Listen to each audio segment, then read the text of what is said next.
Late at night, during what was supposed to be a peaceful solo camp, a female creator from the channel Lovas Camping arrived full of optimism. The weather looked perfect, her mood was high, and the plan was simple: set up, cook dinner, and enjoy the view. Actually, false alarm, no rain yet. It's hot.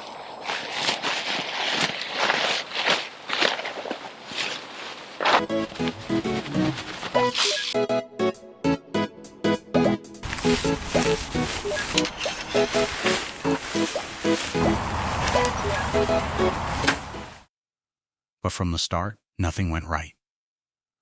Rain teased her, stopped, came back again. The tent refused to cooperate, soaking wet and awkwardly tall against the trees. Hours slipped by as daylight faded. What's happening? Why I cannot set it up today?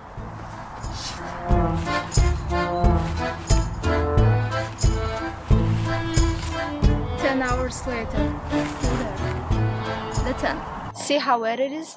It's like soaking wet. It was so stupid to wear this type of pants when it's gonna be raining. Don't you think that my tent is a little bit too tall?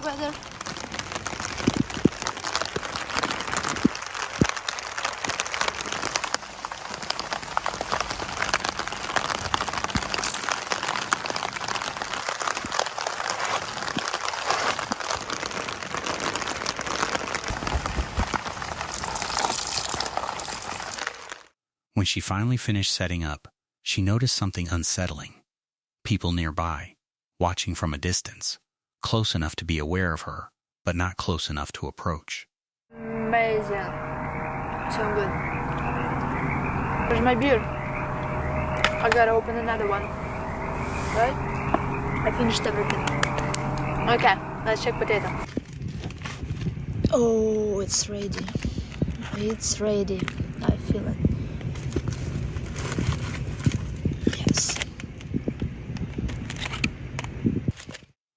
She brushed it off and focused on cooking. Fire crackled.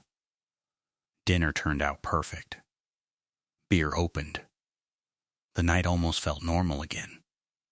Then midnight arrived. Good morning. Current situation is not really good. As you can see, the wind is really picking up. It's strong. So sometimes I'm thinking that my tent is gonna fly away, but it's holding strong.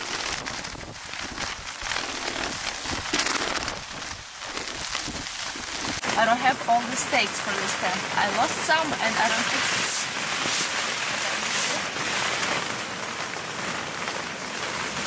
And I don't even think they put enough stakes for each thing. Wind began to slam into the tent. Stakes strained. The fabric snapped violently in the darkness. Rain returned, heavier now, and the forest around her roared. She admitted on camera she was scared, not of animals, but of the tent failing while she was inside it. That's the current situation I'm in here. The wind is really strong. Oops.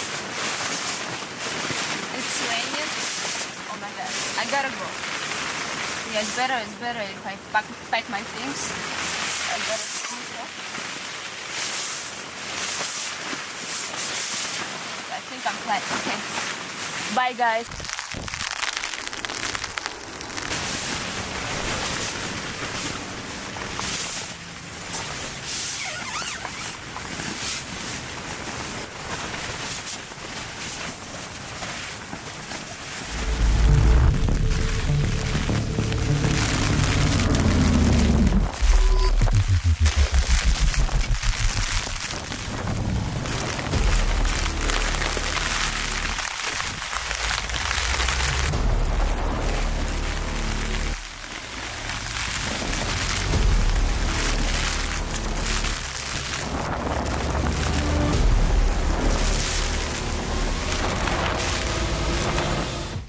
By morning, the wind was unbearable. With missing stakes and no safety left, she packed up fast and fled. I thought you will fly away with that tent. In October 2022, solo traveler and YouTuber Nikki Delventhal checked into one of the most notoriously haunted buildings in the American West, the Washoe Club in Virginia City, Nevada. Because every single building is haunted. But tonight we are staying in the most haunted of those buildings. We're going to the Washoe Club, and I can't believe I did this. I rented out the entire saloon for the entire night to sleep there. So yeah, what do you guys say we get this party started? Look who else made it. Perfect timing. Hello there, Miss Lady. Hey! Normally we do this kind of stuff alone because we're nuts, but today we brought reinforcements. After renting the entire saloon for the night, Nikki and her partner prepared to sleep just feet from the building's underground crypt, where bodies were once stored during winter outbreaks. The freakiest part for me, this is also where they stored dead bodies in the winter. They had a room they called the crypt, and until spring when the ground thawed out, that's where they put them. Honestly, it is no wonder that so many strange things still happen around here. So although the mining has stopped, it seems that the eerie past continues to linger on into today. You think this is scary? What's really scary is if you don't join our exclusive Patreon family. Yeah, I love it over there. On Patreon. Locals warned them the building didn't like being disturbed. Shadow figures had been seen on the stairs. Guests reported scratches, doors slamming, and unseen hands pulling them backward. Our exclusive chat, and the best part for us is we love getting your input, and that's just scratching the surface. Yeah, you better join, otherwise this guy is gonna haunt your dreams. Boo! All right, you guys ready? Snap magic, back to town. Virginia City during the day, and you guys, what a treat. It feels like you hopped into a portal and stepped right into the 1800s, and everything looks and feels the exact same. So, before our nighttime activity... As night fell, EMF detectors spiked without warning. Devices powered off on their own. Cat balls lit up in empty rooms. At one point, a chair moved by itself. The dogs began barking at corners where nothing stood, then froze, staring into darkness. I had a few people doing my tours this past Friday, Saturday, and Sunday. They had their own like EMF detectors, and like down in the crypt, they were just constantly spiking all the way. We haven't max. gone in the crypt yet. We'll walk you guys out and we'll go in the crypt. Heck yeah. All right, let's do this. Let's say goodbye to our friends. The building is yours. But why is it going like crazy right now? I don't know, here it's just going And nuts. here it is going insane. We are going to set a night lapse going, and we're going to set these cat balls up all over the room and see if we catch any activity while we're sleeping as well. Right? One on my shoe. Put one here. One over there near the food. One right there. One right there. One right there. And yeah, maybe we'll put like one more near the door over here. And if you're wondering why I brought my sleeping pad, this is why.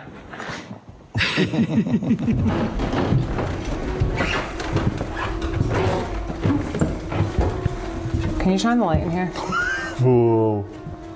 Oh my gosh. That's freaky. I don't want to go back over here.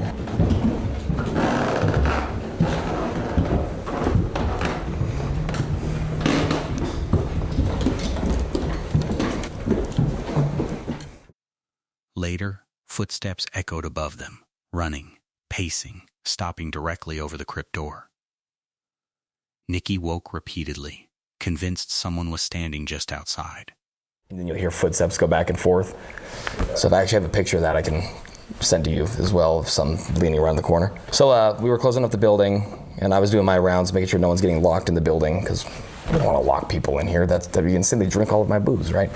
So I went back, checked, no one was locked in the crypt.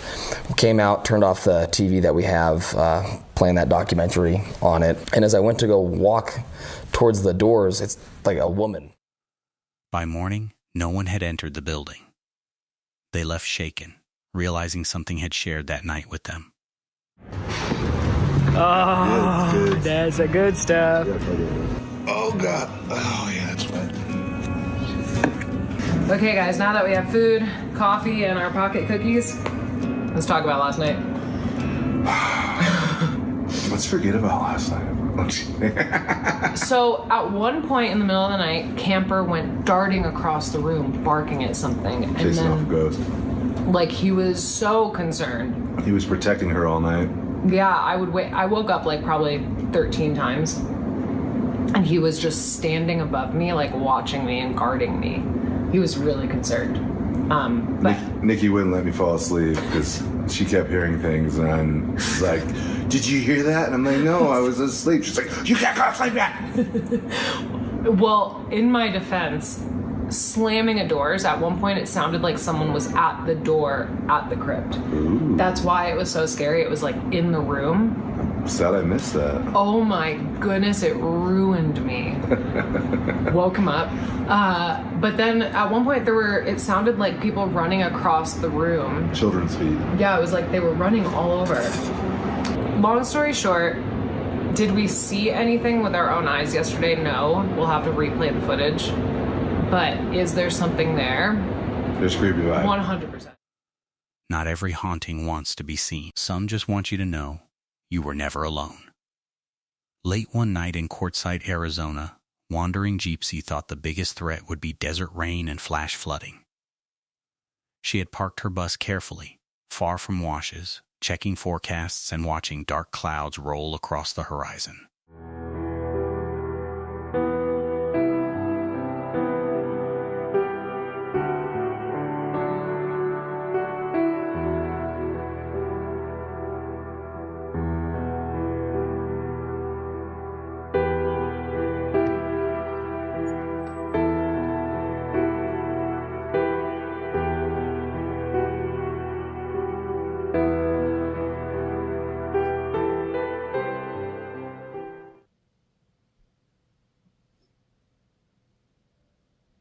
Enjoy the sunrise since I'm up so early.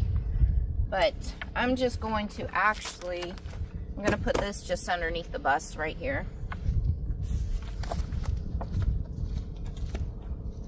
Actually, put it back here.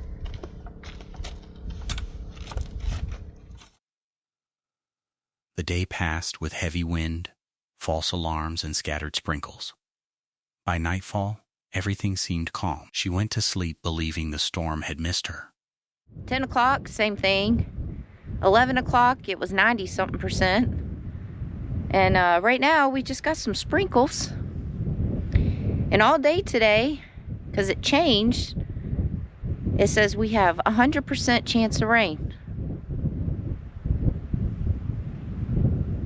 The wind has been really bad, as you guys can see. My hair is all over the place right now.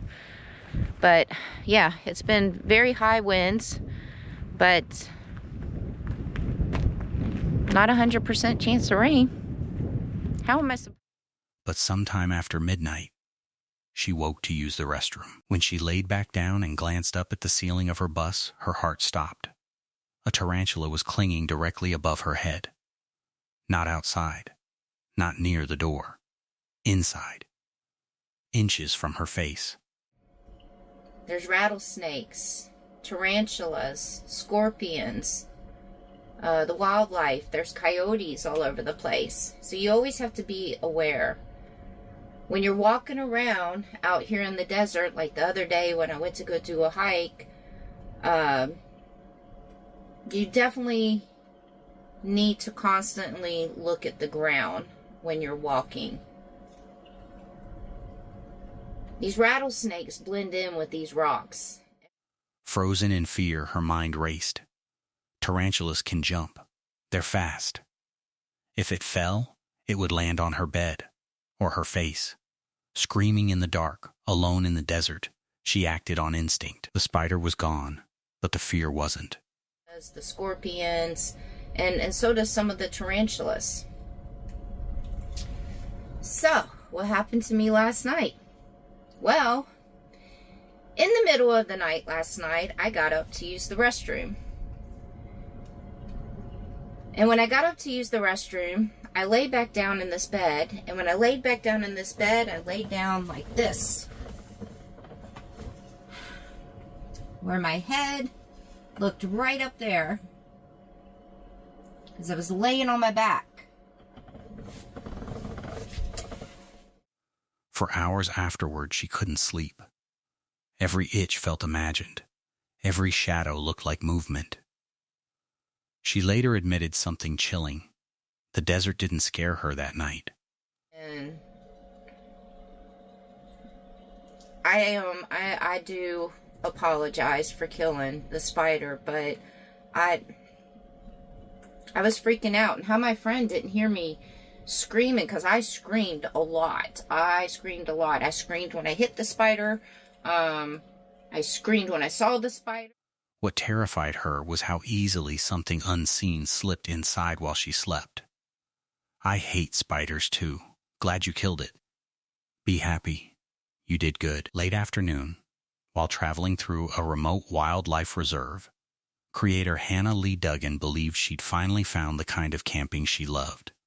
Empty roads, open land, and no people for miles. The plan was simple. Park near the water, cook dinner, and enjoy the quiet before nightfall.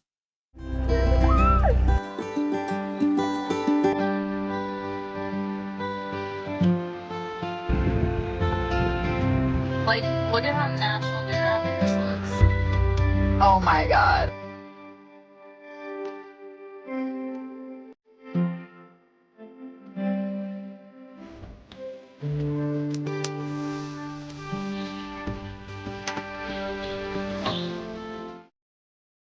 Earlier that day had been calm, coffee, driving, jokes, and wildlife sightings that felt almost magical. Zebras wandered near camp. The scenery felt unreal, peaceful. Then the road ahead filled with elephants. My life. And honestly, that's why BetterHelp, the sponsor of today's video, made sense for me. Having a licensed therapist I can connect with online means I can get the support and perspective I need without adding one more overwhelming thing to my schedule. It's therapy that actually fits into my life. They can give you advice and techniques to make positive changes in your life. Fill out a questionnaire and you'll match with a therapist in as little as a couple days. Easily switch therapists anytime at no extra cost if it's not the right fit. With over 7,000 reviews and a 4.3 rating on Trustpilot, BetterHelp is a platform you can trust. So if you've been thinking about therapy, click the link in my description or go to betterhelp.com/HannahLee to get 10% off your first month. At first, they slowed. Then the mood changed. Massive bulls moved aggressively, blocking the road, chasing each other, and drifting dangerously close to the car. One suddenly turned, charging directly toward them. The vehicle shook as Hannah froze, terrified to move. Engines off, no sudden motions, just silence. Look at all these elephant butts! Oh my god. Oh my gosh, they're all going together! I don't know what to do. So these ones just came. What the fuck? I don't want to like move too much. I don't want to move too much. It's seriously nice. Is it? Okay, I'm just like, oh my god. I'm not okay.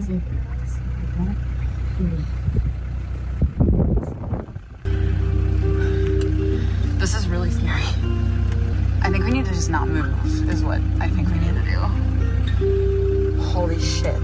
That was terrifying. Oh my god, his dick is out. I know, it's really out. Oh, I hate this. Wow. Oh my god, that was terrifying. Yeah, I get a little aggravated. Oh my god. Oh my god, I'm genuinely really freaked out. And this elephant is... The elephants circled, trumpeting, posturing, some clearly in mating behavior, unpredictable and violent. Another car reversed, agitating them further. For nearly an hour, Hannah sat trapped as dusk faded, convinced one wrong move would flip the car. Oh my god. It's looking at us? Okay, don't move. Oh my god. Oh my god. Fuck. Okay, they're like... that elephant is like running next to them. Oh my god, this is actually terrifying. Yeah, they're gonna get so close to our car. I don't know how we're gonna get out of here. They did a good job. They were like out. I don't know, what do we do? Oh my god, another one's coming back. That one's really aggressive. I don't know if we're gonna be able to get through. Holy fucking shit, Amy. I can't believe that car managed to get through. I don't They escaped only after the herd finally moved on. Later, a local confirmed 6 cars had already been flipped that year. Why would y'all leave the car open like that while both are gone? Next time, close the doors and lock them. Late one night, while camping at Wongi Falls Campground in Litchfield National Park, Australia, travel couple Joes and Megan were asleep in their rooftop tent, surrounded by families, backpackers, and what had felt like a safe, busy campsite. Do you like that name? I love that name. Oh, thanks. So this week we're talking about our scariest moment whilst travelling, or scariest moments. More scary for some, but you were scared as well. Yeah, but not in the sense of like panicked, just scared. The first one you were pretty scared. Yeah, that was different though. Then, just after 2 a.m., the silence shattered. A man screamed, not once but repeatedly. Not a drunk shout, a full-throated horror movie scream that ripped through the campground. The couple froze, listening as the screams echoed again, closer this time. Pitch black, silent before this, dead asleep. We just hear this horror scream. So not like a normal scream, like literally you're about to be murdered scream. And we heard it once and we were like, oh, that was weird. And then we kind of like, we were like, oh, whatever, and tried to go back to sleep. And then we heard it once or twice more. Maybe twice more. Twice more. And that really like piqued us, like, oh, we're awake now. What was that? And we were on edge. Sorry, initially I was like, someone's like in a tent, someone's just had like a nightmare and they're like screaming like a sleep talker or something. Yeah. And then... But like scream, like if you heard someone like proper scream, like it was a scream, like a horror movie scream. Through the faint glow of the toilet block lights, they saw him pacing. Back and forth. Mumbling. Agitated. Watching the tents.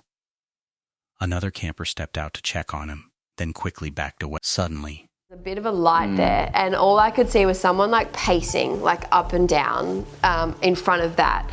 And I can remember a guy that was parked a few from us, he'd gotten out because he was going to go check if this person was okay or whatever, and that's when I was like, oh, it's like something might happen here. Anyway, he kept pacing up and down, rambling, so started rambling about, can't even remember what. And that just went on for a very long time. Then he'd get out of sight and we would kind of try and find where he'd gone and things like that. And then he'd came back. And all I remember, it was dry season. I think there was already a few fires in Litchfield. Like we were checking the weather a lot because there had been a few closures with roads and things because of bushfires. And he got something, I don't know. The man dropped something burning onto the ground. Fire. In the middle of dry season. In bushland already under fire warnings. Panic set in. If it spread, they'd be trapped in their tent with no fast escape. Open, we just like leave our dirty, like they were clean, dishes when they were drying, and like, we had a big knife downstairs, and like your mind just races, like, oh my gosh, like we're in a tent, like we're very exposed here. That's also why obviously we were trying to like lay low and make it not known that we were, trying to see where this guy was going. But in the morning, we tried to like scout around the campground to figure out like where it'd come from, like maybe they were drunk or on drugs or I don't know, like sleepwalking or something. We were trying to like piece together like who it was, and we could not figure it out. Then, nothing. The man vanished into the dark. Jose didn't sleep. Megan held it together until sunrise. By morning, there was no trace of who he was or where he went. Incredible screams by a male, and that obviously woke us up, and then probably 10 minutes later that person started pacing up and down probably like 10 meters from our tent, like along the road. They were mumbling and like a bit aggravated. July 2023, stranded along a desert highway in Northern California, Amber Baldwin sat alone with her tiny trailer and her dog, Georgie, as the heat radiated off the asphalt.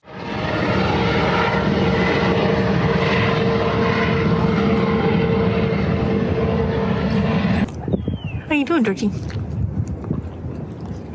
How's you doing, baby?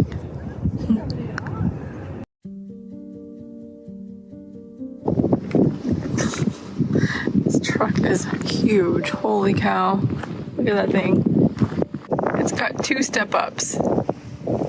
I needed to get out of what was supposed to be a carefully planned escape to cooler mountain air unraveled fast.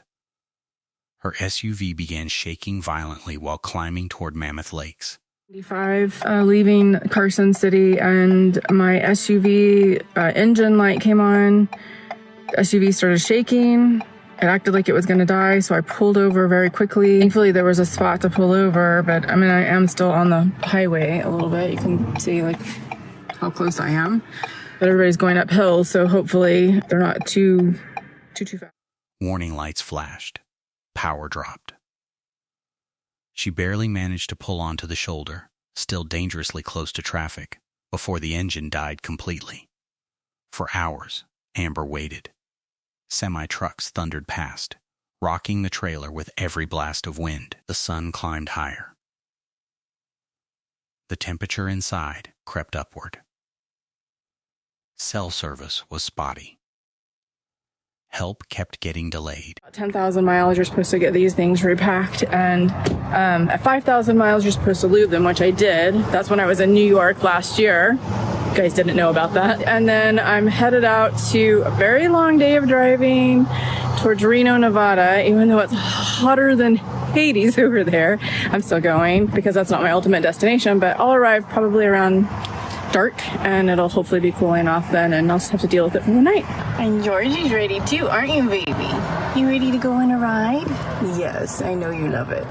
The wind, which had been gusting from the south. This is not how it's going to be. She's going to lower it. I know that my face is red and I'm crying. I'm still going to do this anyway. So I just got over here to the RV park. Everything's good. There's nothing wrong. I've just got emotional because I'm just so grateful right now to everybody who has helped me today. It's been a long day. Well, yesterday was a long day with the temperatures and the drive, and then it was 8 hours, an 8-hour ordeal with all of this. I'm just so grateful. She monitored her tires, rationed water, and stayed alert, knowing that if the heat spiked or another vehicle drifted too close, there would be nothing she could do. 7 hours passed before a tow truck finally appeared. Small, but it was everything to me in the moment. Anyways, things are gonna be good. Things are gonna be fine. I've never broken down before, by the way, ever in my entire life. I've never been on the side of the road, anything. So, anyways, it's been a long day. All right, I'm gonna go take a shower. I'm gonna rest and relax and decompress and just try to relax. By then, exhaustion had set in. Relief hit so hard, it brought her to tears. One mistake, one more hour in that heat, and the outcome could have been very different. We're at the towing situation, get a tow truck out here. They said that it could be like 60 to 90 minutes is what they're estimating now for someone to get out here, but they're still waiting on the tow company to reach back out to them and get like a definite ETA. Still sitting here on the side of the road. Feeling safe at your friends was priority #1. You made good choices all along this ordeal. You are strong, smart, and competent.